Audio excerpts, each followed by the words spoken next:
I'm Naomi and this is Claire, and today we're talking about big taste during weaning.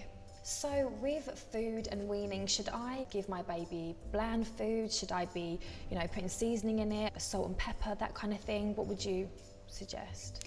There's no need to offer bland foods in the first stage of weaning. You can go in with quite punchy flavours, so you can offer bitter vegetables, for example, like broccoli or cauliflower or green beans or something, because babies are born with a natural sweet tooth, so offering those more bitter tastes is a great way to broaden their palate. And you don't have to avoid seasoning. Don't add any salt, because babies' tiny tummies and kidneys can't deal with any added salt at that stage. But there's no reason why you can't add some herbs or spices, for example, just a little pinch, not as much as you would necessarily have, but you can certainly offer punchy flavours from the first stage of weaning and onwards. And what about vegetables? So I started with carrots, broccoli, that kind of thing, your kind of everyday vegetables. Is it a good idea to go in with more exotic vegetables, things that are different?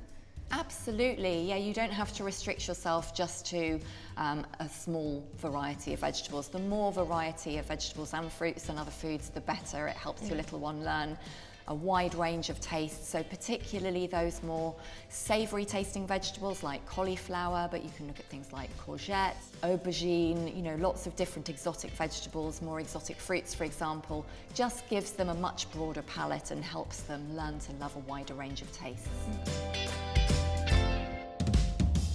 So there's lots of foods that I'm not particularly fond of. Will that have like an effect on the baby? Absolutely. I mean, we can transfer our likes and dislikes onto our children, particularly if we say we don't like a food. You don't have to force yourself to eat those foods you really hate, but it shouldn't stop you giving them to your baby, and just do so with a neutral expression or a positive expression, so they don't learn any cues from you that it might not taste that nice. And what about if the baby starts to, start pulling faces? Does it mean they don't like the food? Should we stop or should we try again? So if a baby pulls a face the first time or the second time they try a food, it doesn't mean they don't like it. It just means it's really new and surprising. Sometimes they can even pull a really disgusted face, and it doesn't mean they won't learn to accept and like that food.